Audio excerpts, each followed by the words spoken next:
Hi, I'm Alyssa. I am a retired teacher. I taught 35 years. I was a reading specialist. I taught reading recovery for 13 years. I was also an interventionist. I recently taught kindergarten. So now I'm an educational consultant and I travel around the state helping schools and districts with different contexts of reading, guided reading, implementation of intervention, so on and so forth. So recently I was observing a second grade classroom supporting a teacher, and I saw a little boy at the guided reading table reading a level G, but he was using one-to-one matching, and my heart dropped a little. So it got me thinking about doing a series of videos showing the proper uses to use the finger in early reading and writing. I think a lot of teachers out there want to know more about early literacy, and I do believe that not a lot have gotten good training in it.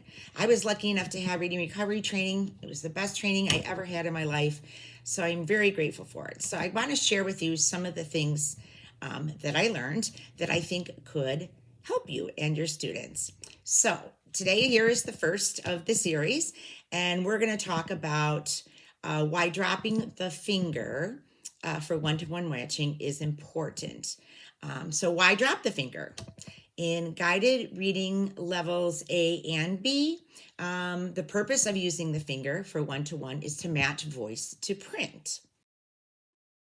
Fontes and Pinnell quote, "Readers move away from the need to point, and the eyes take over the process of matching spoken word to the printed word." Marie Clay quotes, "Both voice pointing and finger pointing are helpful at first to get attention on detail in print and to hold the place while other things are thought about. Either may recur at the point of difficulty to aid in problem solving. Both should occur less and less, making way for fast visual processing." This is what we're going to talk about in the series, ways to use that finger to aid in problem solving when they get to the point of difficulty. Also, much research on eye movement shows our eyes do not stay fixated as we read. They move around without us even realizing it.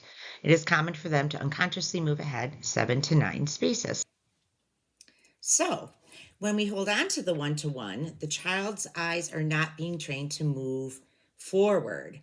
So, beginning at level C, we should be actively teaching them to drop the finger, use their eyes, and only put your finger in when it's tricky, when they need to problem solve. So, it takes some practice, but they catch on pretty quickly. And here is an example I want to show you. Seeds. Try again. Seeds.